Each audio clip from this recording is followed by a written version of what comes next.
감사합니다. 우리 사랑하고 존경하는 우리 정하태 목사님과 또 여러 성도님들에게 또 문안의 인사를 드립니다. 부산에도 많은 교회들이 있습니다만은 모자이크 교회 하니까 저는 좀 더 정이 가고 관심이 가는 그런 마음으로 남아있는 교회입니다. 코로나 때문에 불편한 점이 많이 있지만 너무 염려하지 마시고요. 실제로 코로나 때문에 기저질병 없이 순수하게 코로나 때문에 죽은 사람은 14명뿐이랍니다. 그러니까 사실은 크게 염려 안 하셔도 되니까 마스크만 잘해도 아무 문제 없으니까 하시고 주일 성수도 잘하시고 믿음으로 사시기를 바랍니다. 우리 한국 교회가 과거에 우리 나라와 민족과 관계에서 두 차례 예배를 드렸어요. 첫 번째가 3.1 운동, 3.1절 기념 예배인데 3.1절이 속한 예배 드렸습니다. 두 번째로는 해방 감사주일인데 8월 해방과 가까운 주일날 예배를 드렸던 것이 한국교회 전통입니다. 1960년대 이후에 이런 전통이 점점 사라져가고 있습니다만 그래도 와서 보니까 지난 주일날 우리 목사님께서 해방과 관계된 그런 본문을 말씀하셨고, 자, 오늘 한 번 더 우리 해방 기념으로 설교를 말씀을 드리려고 합니다. 늘 역사 이야기하는 것이 아니니까 오늘만 그렇게 하는 것이니까 그렇게 이해해 주시기를 바랍니다. 우리가 1945년 광복을 맞았지 않습니까? 해방을 맞았다는 말은 남의 나라 압제를 받았기 때문에 해방이 된 건데 그 과정을 좀 잘 아시겠지만 한번 정리를 해보겠습니다.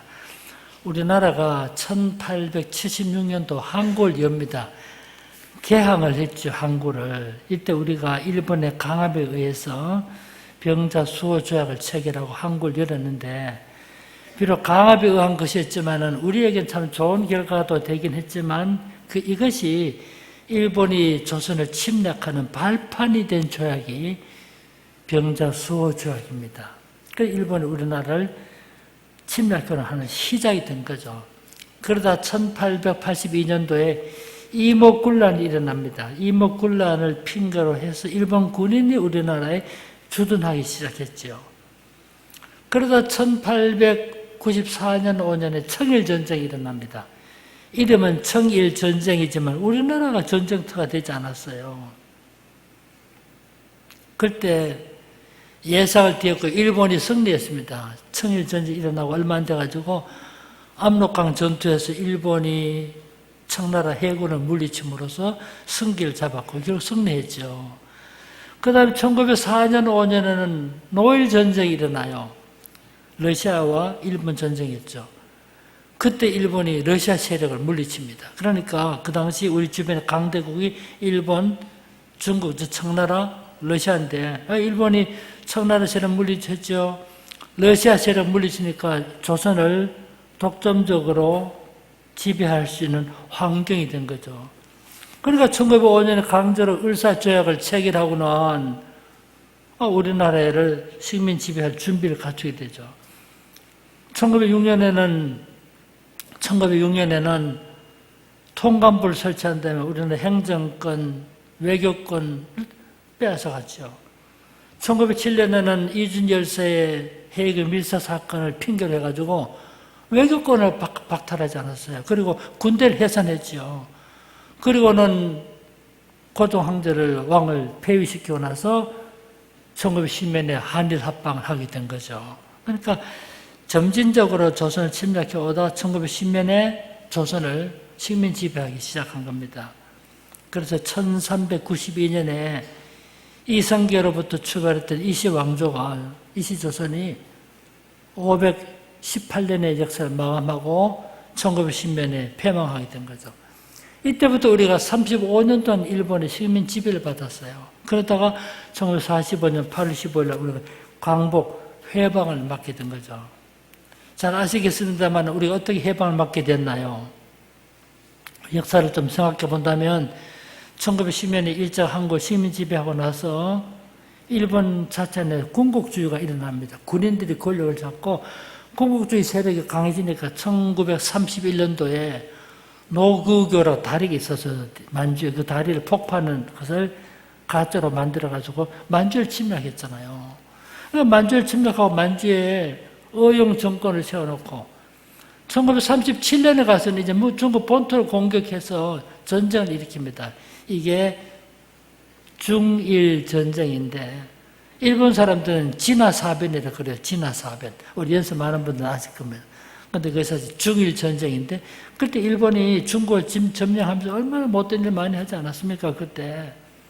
그러니까 일본이 완전히 전쟁을 수행하는 그런 나라로 만들어갔습니다. 좋게 말해가지고 일본이 했던 말이 대동아 공영권, 대동아 공영권 같이 번영을 누리자. 많은 거리점 시주로 침략 전쟁을 전개 나갔죠. 그러다 1941년도에 12월 8일 날이죠. 일본 해군이 진주만을 공격해, 미국을 공격하지 않았어요. 이게 대동아 전쟁의 시작이었어요. 상상하지도 못했는데 일본이 미국을 공격한 거예요. 2차 대전이 일어났을 때 처음 고로파전 전쟁이 일어났을 때 미국은 전쟁 가담하고 싶지 않았어요. 왜 우리가 전쟁 가담을? 미국은 주저하고 있는데 일본이 먼저 미국을 공격하니까 2차 대전을 동참하게 됐고 미국도 전쟁에 참여하게 된 거죠. 그때만 해도 일본이 승기를 잡았어요. 그래서 일본이 나중에 여러분 아시다시피 필리핀, 그 다음에 인도네시아, 싱가포르, 그 공격하지 않았습니까? 그 싱가포르 함락되지 않았습니까? 그때. 이야, 그렇게 전선을 펴나가다가 여러분 미국이 가담하게 되니까 결국은 여러분 봅시다. 전쟁 일으킨 세 나라가 이태리, 독일, 일본. 반대로 싸웠던 연합군이 미국, 영국, 프랑스 이런 나라들이 연합해서 전쟁, 이게 2차 대전인데 1941년부터는 대동아 전쟁 혹은 태평양 전쟁을 불러요. 이전까지 사실 일본이라는 나라는 15년 동안 전쟁을 해오지 않았어요. 이런 식의 우리가 얼마나 많이 고통당했죠. 조선 사람이 전쟁에 끌려갔죠. 위안부로 끌려갔죠. 말도 못한 고통을 당했죠. 그런데 구로파에서 전쟁이 전개되어가는 과정에 1943년 6월 달에 이탈리아가 항복을 했어요. 독일도 버티고 나가다 1945년 5월 달에 히틀러가 자살했습니다. 베를린이 함락되고 하니까 안 되겠다 싶어서 자살하고 나니까 독일도 항복했죠. 일본만 남았어요. 근데 미국이 어때가? 미국이 1944년에 사이판을 점령했습니다. 그 사이판 점령과 비행기지를 확보하고 나니까 일본이 큰일 났구나 싶었죠. 그럴 때 미국이 힘을 모아가지고 나중에 오키나와를 점령했죠. 그러니까 점령하니까 일본이 점점 옥죄어니까 위기를 느꼈죠. 그런 가운데 일본이 항복을 안 했어요. 그래서 미국이 그때 원자폭탄을 개발했습니다. 그래가지고 일본이 끝내 항복을 안 하니까 1945년 8월 6일 날 히로시마에 원자폭탄 터뜨렸잖아요. 원자폭탄 터뜨릴 때 그 비행대대 단원 중에 한 사람이 나중에 우리나라 선교사 왔는데 그분이 여러분 잘 아는 하도레 선교사예요. 근데 왜 일본이 히로시마에 원자폭탄 때렸습니까? 가능하면 피해를 줄이려고. 히로시마가 일본에서 8번째로 인구가 많은 도시였어요. 그 당시에 35만 명 살았는데 14만 명이 죽었습니다. 원자폭탄 무섭습니다. 핵무기 무서운 거예요. 북한이 핵무기 개발하는데 우리가 모르고 있는데 엄청 무서운 거예요, 그게. 원자폭탄 떨어뜨렸는데 여러분, 14만 명이 죽은 거 아닙니까? 그래도 일본이 속으로 원자폭탄 한번 터뜨렸으니까 더 이상 없겠지 하고 있었어. 그래도 항복 안 하니까 할 수 없이 8월 9일 날에 나가사키 원자폭탄 터뜨리잖아요. 7만 명이 죽었어요. 그러니까 20만 명이 죽은 거예요. 그러니까 일본이 안 되겠다 싶어서 일본이 1945년 8월 10일 날 항복을 하게 되고 그 결과로 우리가 자유를 누리게 된 겁니다. 결국 우리가 오늘 해방을 누리게 된 것은 우리 힘으로 된 것이 아니라 우리가 예상하지도 못했는데 하나님께서 우리에게 해방을 주신 거예요. 그래서 우리가 해방을 맞고 하나님께 감사하는 예배도 드리게 되는데 이 해방이 어떤 의미가 있는가? 세 가지로 나눠서 말씀드려 볼게요. 첫 번째로 해방은 하나님께서 주신 선물이에요. 과거에 우리가 3.1운동하고 독립운동 하자고 3.1운동하고 3.1운동 때문에 하더라도 전체 국민이 10%가 참여하고 그 당시 기독교 신자 1%밖에 안 되는데 기독교인들이 했잖아요. 만주와 저 하와이 호놀룰루, 미국 본토, 저 러시아에서 독립운동 전개했죠. 그러나 그 때문에 해방을 얻은 것이 아니라 해방은 하나님께서 주신 선물이었어요.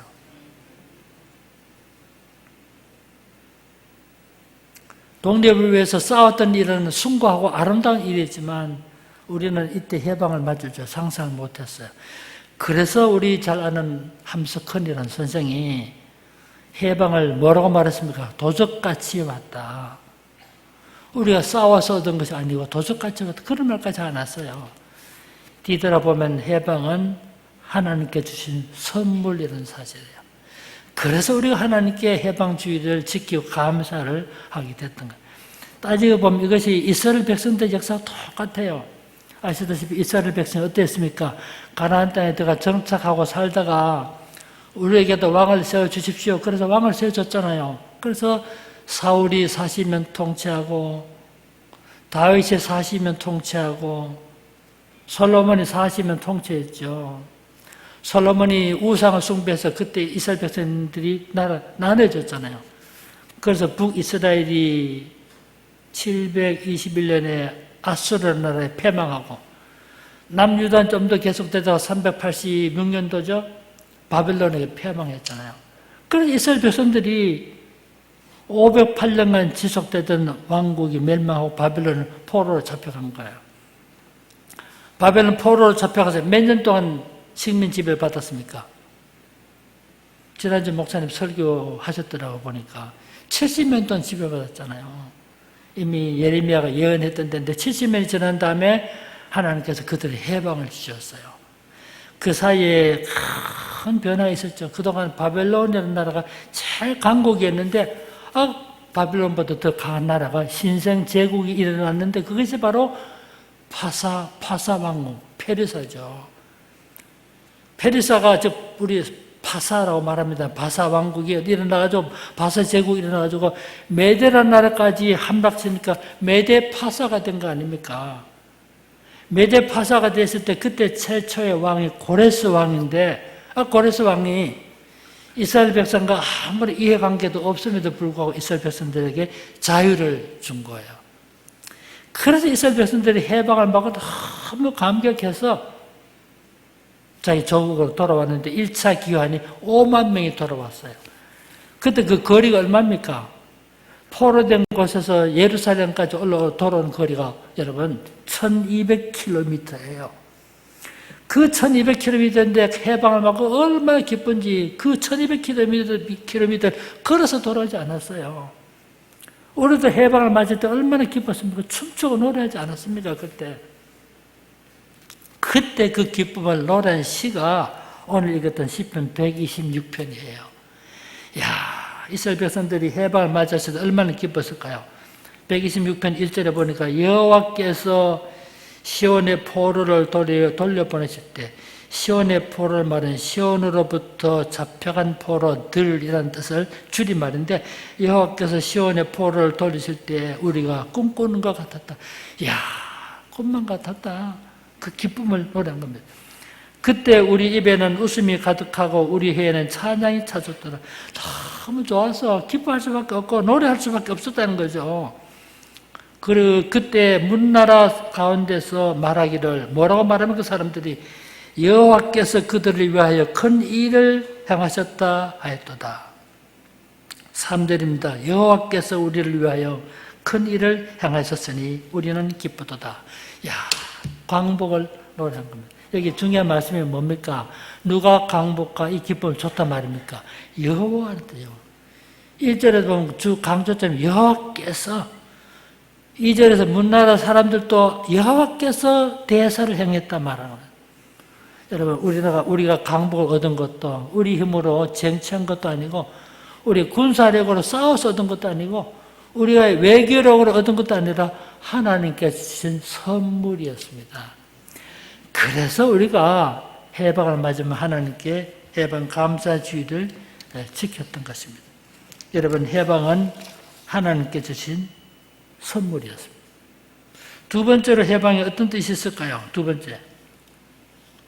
여러분, 두 번째로 가기 전에 조금 더 말씀드려야 되겠는데 하나님께서 해방을 주시는데 여러분 고레스가 이스라엘 백성들이 다 본고 돌아가게 만들어주고 마음대로 성전 건축하게 하고 가게 뺏어갔던 기물도 다 돌려줬습니다. 어떻게 이렇게 이런 일이 있었을까요? 여기 중요한 말씀이 성경에도 기록되어 있습니다. 역대기하 마지막 장인 36장에 보면 잘 설명되어 있어요. 제가 한번 보겠습니다. 역대기하 36장 제일 마지막 부분 22절에 보면 바사의 고레스 왕 원년에 여호와께서 예레미야의 입으로 하신 말씀을 이루시려고 여호와께서 바사의 고레스 왕의 마음을 어떻게 했다고요? 감동시키심에. 그러니까 한 일이에요. 고레스가 자기가 하고 싶어하는 일이 아니었어요. 하나님께서 고레스 마음을 감동시키니까 고레스가 이스라엘 백성들에게 해방을 주신 것입니다. 감동시켰단 말이 마음을 움직였다는 뜻입니다. 하나님께서 고레스 마음을 움직였다는 뜻이에요. 우리 장로님도 기도하실 때 그런 뜻으로 말씀하셨는데 여러분 역사의 주인이 하나님이세요. 하나님께서 한 나라 왕의 마음을 움직이니까 우리나라가 해방을 얻게 된 거죠. 해방은 하나님께 주신 선물이라는 사실을 알 수 있고 역대기하 다음에 나온 책이 에스라인데 에스라 1장 1절에다 똑같은 말씀이 나옵니다. 바사왕 고레스 원년에 에스라 1장 1절인데 여호와께서 예레미야의 입을 통하여 하신 말씀을 이루게 하시려고 바사왕 고레스 마음을 감동시키심에 하나님께서 마음을 움직여주시고 역사의 주인은 하나님이라는 사실을 보여주고 있는 것입니다. 여러분 두 번째로 해방은 무슨 뜻이 있을까? 이것은 정치적인 독립입니다. 남의 나라 압제받고 사는 일이 얼마나 고통스러운 일입니까? 여기 연세만에서 어른 말고는 다 해방 이후에 태어났기 때문에 남의 나라 압제받고 사는 일이 얼마나 고통스러운 일인지 잘 모르죠. 여러분 언론의 자유가 없었죠. 집회 만들어 못했죠. 조직 만들지 못했죠. 언론의 자유, 집회 자유 다 무시당하지 않았습니까? 마음대로 조직도 만들지 못했죠. 그것뿐만 아니죠. 사실은 얼마나 많은 탄압, 압력을 받았어요. 자기 나라 일본이 자기 나라 없는 법을 만든 것이 조선 태형령이라는 게 있었어요. 조선 보안법 많이 조선 태형령 매질하는 법이 있었어요. 매질하는 법. 3.1운동 당시에 우리 독립운동 했다고 100대 매질을 맞고 매를 맞고 죽은 사람이 얼마나 많았어요. 말할 수 없는 압제를 받고 살지 않았습니까? 마지막 가서는 조선 말을 못 쓰게 만들었죠. 조선을 금지 만들고 일본 말을 국어라는 이름으로 쓰게 만들지 않았어요. 1941년 이후는 나중에 창세개명이 생겨나죠. 이름도 성도 바꾸게 되지 않았어요. 남의 나라 압제를 받는 일이 얼마나 고통스러운 일 아닙니까? 그러다가 우리 해방을 맞았기 때문에 이 해방은 바로 정치적인 독립이었음을 알 수가 있습니다. 남의 나라 지배를 받지 않고 독립을 정착하기 위해서 얼마나 많은 사람이 피 흘리고 감옥에 죽었습니까? 생각해보면 하나님께 감사하지 않을 수 없는 것입니다. 세 번째로 해방은 신앙의 자유였습니다. 우리 일제하에 있을 때 신앙의 자유를 누리지 못했죠. 일본이 한국을 다스리기 시작했던 1910년 당시 일제가 한국 기독교를 어떻게 파악했냐면 기독교 신자 20만. 실제는 그 당시 그만큼 안 됐어요. 그런데 일본은 그렇게 봤어요. 기독교 신자 20만. 교회당 1900개. 외국인 선교사 270명. 기독교 학교 300개. 기독교 학교에 적을 두고 있는 학생 3만 명.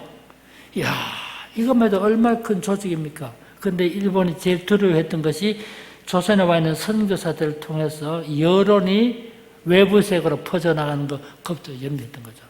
선교사들 편지 다 검열했어요. 그러니까 한국 기독교를 탄압하기 위해서 일본이 했던 정책이 뭐냐면 일면 회유, 일면 탄압, 이중 정책을 썼어요. 회유는 잘 안 되니까 한국 기독교를 탄압했습니다. 그래서 한국 기독교를 탄압해서 힘을 약화시킨 겁니다. 여러분 한국 기독교 힘을 약화시키려면 어떻게 해야 될까요? 분열을 시켜야 돼요. 그래서 문제 만들어 한국교회를 쪼갭니다, 여러분. 그래서 나중에 이승만 박사가 돌아와서 해방 후에 돌아와가지고 뭉치면 살고 헤어지면 죽는다만 했던 이유가 그런 이유 때문에 하신 말씀이에요. 한국 기도 분열시키지 않았습니까? 뿐만 아니라 여러 가지 법을 만들어가지고 교회를 탄압하고 교회 학교 교육을 탄압시켰습니다.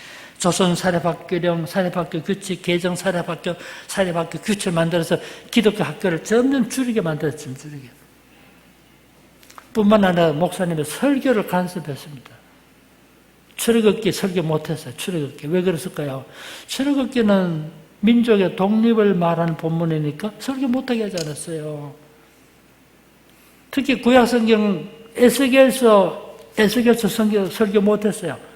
에스겔 골짜기에 해골이 큰 군대를 만든 이것이 민족의 소망을 불어넣는데 못하게 하지 않았습니까?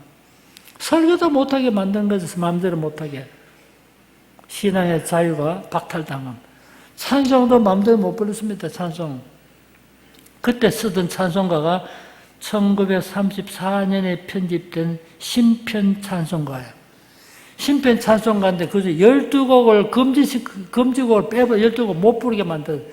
그 12곡 어떻게 했습니까? 가요를 잘랐습니다. 그 곡은. 12곡을 못 부르게 했죠. 8개 장 부분적 삭제했습니다. 그래서 먹으로 칠하게 만들었어요. 41개 장 가사를 수정해서 하단을 했습니다. 그래서 못 불렀던 찬송이 만왕의 왕 내 주께서 이 찬송 못 불렀어요. 만왕의 왕, 우리 주님이 만왕의 왕인데 일본에 천왕이 있는데 무슨 또 다른 왕이 있다는 말이 못 부르게 했잖아요. 천부의 의지 없어서 찬송 못 불렀어요. 천부 하늘 아버지란 뜻인데 우리는 하나님인데 일본 천왕 말고 또 무슨 하늘 아버지 있단 말인지 못 부르겠어요. 마귀들과 싸울지라 죄악 벗은 형제여. 찬송이 군과 같은 것이니까 일본에 대항하는 심리를 조작할 수 있도록 못 부르게 하지 않았습니까? 주 예수의 강림이 불어나니 또 이것도 금지곡이었습니다. 예수님의 재림을 고치한다고 그래서 만왕 신앙적 대결 재림 찬송 다 금지됐습니다. 만유의 주 32장, 멸류관 드리세 33장, 만왕의 왕 54장, 믿음이 세상을 이김 201장, 하나님은 피난처 206장, 십자가 군병 222장 쭉 적어왔습니다. 다 못 부르게 했던 거죠. 찬송도 제대로 못 불렀어요. 그럼 예배는 잘 들었나요? 수요 예배 모두 수요일 예배 때 밤에 방공훈련 한다는 이름으로 교회당 불 끄게 만들어서 예배 못 드리게 했어요. 밤 예배 못 드리게 만들었어요. 주일 오전 예배 한 번밖에 못 드리게 만들지 않았어요. 예배도 마음대로 드립니까? 순서대로 와서 목사 설교 다 적어갑니다. 그러니까 목사님들 스스로가 마음대로 설교 못했던 거죠. 여러분 예배를 방해하고 집회 방해하는 이거는 악한 세력이에요. 그렇게 교회를 탄압하지 않았습니까? 심지어 나중에 가서 1942년에 가서는 교회당을 폐쇄시켰어요. 그 당시 경남 지역의 교회가 325개 교회가 있었는데 108개 교회를 통합시켰어요. 우리 모자이크 교회와 제일 가까운 교회가 요 살리인데 살리 교회가 있었어요. 기도처. 그거 없애버렸잖아요. 하단교회, 엄궁교회 다 문 닫았던 교회입니다. 부산 경남 지방에 325개 교회 중 3분의 1을 폐쇄시킨 거예요. 이 당시에 제일 어렵던 탄압이 신사참배를 강요했어요. 신사란 말은 일본의 귀신을, 일본의 신들을 섬기는 사당인데 우리나라 제일 먼저 이 신사가 세워진 것이 용두산 공원이에요. 여러분 아십니까? 용두산 공원 지금 탑이 있죠. 그 자리가 일본의 신사가 있던 자리예요. 그 자리가. 신사를 세워놓고 한국 조선 사람들, 다른 사람들 문제없었고 기독교 신자들에게 신사에 절하게 만드는 것은 우상 숭배를 하게 만드는 거죠. 많은 탄압을 받았어요. 그래서 얼마나 많은 사람이 투옥됐나요? 2,000명이 감옥에 갇혔어요. 2,000명이. 감옥에서 얼마나 죽었습니까? 감옥에서. 신사 참배를 반대해서 감옥에 갇혀있던 사람들 죽은 사람이 50명이 죽었습니다. 50명이. 제일 잘 알려진 분이 바로 주기철 목사님이시죠.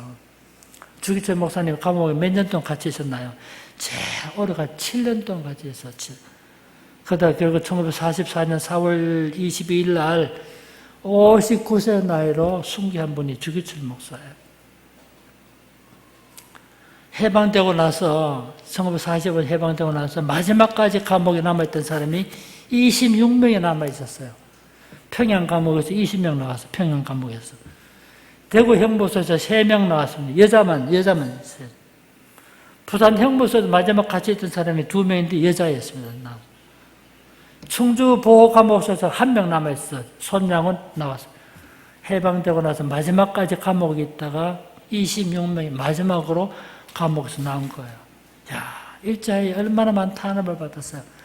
그렇게 하다가 해방을 맞았기 때문에 해방은 신앙의 자유였고, 그래서 한국교회가 해방을 맞는 그 주일날 하나님께 감사하는 예배를 드렸던 것입니다. 뒤돌아보면 정말 하나님께 감사하지 않을 수가 없습니다. 그로부터 76년의 세월이 지났고 오늘 우리가 76주년을 맞는 광복을 기념한 주일을 예배를 드리게 된 거예요. 우리가 하나님께 감사하지 않을 수 없습니다. 첫째로는 우리가 여러분 해방을 주신 것을 감사해야 돼요. 우리가 해방을 얻지 못했으면 아직까지도 신앙의 자유를 누리지 못했을 거예요. 두 번째로는 해방을 주신 것 동시에 자유민주주의 국가를 건설하게 해주신 것을 감사해야 됩니다. 해방되고 나서 미 군정에서 이 조선 사람이 어떤 정치 체제를 원할까 여론조사를 했습니다. 사회주의를 하는 것이 좋겠는가, 공산주의를 하는 것이 좋겠는가, 자유민주주의가 좋겠는가 여론조사를 했어요. 3,800명이 그 여론조사에 응했어요. 그런데 조사해 보니까 사회주의 하자, 공산주의 하자는 것이 77%가 나왔어요. 민주주의 하자는 것이 자유민주주의 한 14%밖에 안 난 거예요. 그 당시 우리 민주는 너무 몰랐던 겁니다. 뭔지 몰랐어요. 모르니까 사회주의가 좋은 줄 알고 그렇게 했던 거죠. 그런데 그 여론에 휩쓸리지 않고 그럼에도 불구하고 이승만 박사 같은 사람이 세계 정세를 알고 미국도 공부했고 자유주의, 자유민주주의 뭔가 알았던 이승만 같은 지도자 있었기 때문에 여러분 우리나라 자유민주주의 국가로 건설하게 된 거예요. 정말 감사하지 않을 수 없습니다. 공산주의가 생겨나고 나서 우리 주변에 다 공산주의 둘러싸고 있잖아요. 여러분 강대국인 소련과 러시아하고 여러분 중국만 봐도 다 둘러싸고 있잖아요. 그나마 우리가 이 빨간 공산주의에 물들지 않고 자유민주주의를 지켰던 것은 이승만 박사 같은 분이 있었기 때문에 그랬어요. 우리나라가 제일 처음으로 해방 후에 많은 혼란이 있었잖아요. 5월 10일 날 총선거를 실시했습니다. 우리나라 역사상 제일 처음으로 투표한 거예요, 그것이. 왜 5월 10일 날, 5월 10일 날에 무슨 요일이었어요, 그때가? 집에 가서 컴퓨터 찾으면 알 수 있죠. 그날이 월요일 날이었어요. 왜 투표를 월요일 날 합니까? 원래 선거를 5월 9일 날 하려고 그랬어요, 5월 9일 날. 근데 5월 9일 날은 무슨 날입니까? 주일 날이었어요. 그래서 교회 지도자들이 반대했습니다. 주일 날에 하나님께 예배한 날인데 선거할 수 없습니다. 그때 교회가 많지도 않아서 부산에 해방될 당시 부산의 교회가 35개 뿐이었어요. 그런데 한국의 교회 지도자들이 모여가지고 미 군정청 하지 장관을 만나서 예배날 선거 날짜를 고쳐주시오. 하지 중장이 이미 날짜가 공고되기 때문에 다시 날짜 바꾸면 혼란이 옵니다. 반대했어요. 그렇다고 물러서지 않고 주일날 예배한 날인데 예배가 방해받을 수 있기 때문에 안 됩니다. 하지 중장이 뭐라 했냐면 여러분 예수 믿는 여러분 나도 교회 압니다.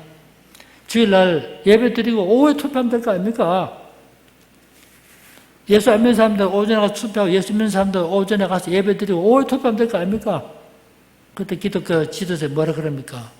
말은 됩니다. 그러나 주일날 하나님께 예배한 날인데 그렇게 하면 예배 분위기가 깨지고 성소주의를 지킬 수 없게 됩니다. 그렇게 해서 하지 중장이 물러선 거예요. 그래서 하루 늦춰가지고 5월 10일 날 선거한 거 아닙니까? 여러분 신앙의 자유는 저절로 주어지는 것이 아니라 싸워서 얻은 거예요. 그래서 성소주의를 강조해 온 겁니다. 여러분 지금 코로나 때문에 힘들어하는 점 잘 이해하지만 여러분 염려하지 마세요. 하나님께 맡기고 다 주일 나와서 예배 드리고 이런 자세로 살아야 돼요. 이게 우리 선조들이 쌓았던 신앙의 자세예요. 200명의 국회의원 선거를 해야 되는데 198석 국회의원 뽑았습니다. 2석은 제주도인데 제주도에 2석을 뽑아야 되는데 4.3 사태를 그래가지고 좌익들이 반란을 일으켜가지고 선거를 못했잖아요. 그래서 198석 얻은 거예요. 그래서 선거가 제한 국회의원을 뽑았기 때문에 7월 달에 국회를 소집했습니다. 제 나이도 많고 경험도 많은 어른이 이승만 박사니까 이승만 박사가 제헌국회 임시의장으로 선출되었어요. 그 임시의장이 된 이승만 박사 사회를 하는데 오늘 우리가 반만년 역사를 가진 우리나라가 불행하게도 남의 나라 압제를 받고 해방을 마쳤으니까 얼마나 감사한 일이 아닙니까? 해방을 먹고 처음으로 국회를 열기 이거 얼마나 감사한 일 아닙니까?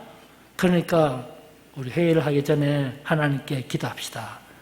그때 제헌 국회의원으로 뽑힌 사람 중에 한 분이 감리교 목사였던 이윤영 국회의원 목사가 있었어요. 순서에도 없는데 이승만 박사 이윤영 의원이 한번 기도해 주십시오. 여러분 이렇게 해서 우리나라 국회가 기도하면서 출발한 거예요. 우리나라. 그 누구도 의를 달지 않았습니다. 그 기도문 저도 다 있습니다만은 그냥 지나가겠어요. 야 감동적인 기도를 한 거예요. 우리나라 국회의사록 나오죠. 속해서 지금 우리는 28만 페이지예요. 28만 페이지의 국회의사록 제일 처음에 이윤영 목사의 기도문으로 시작되고 있어요. 이게 우리나라예요. 해방을 맞으면서 하나님께 감사하고 자유민주주의 체제로 우리나라 다 독립하고 건국하게 된 건 감사할 수밖에 없는 거죠.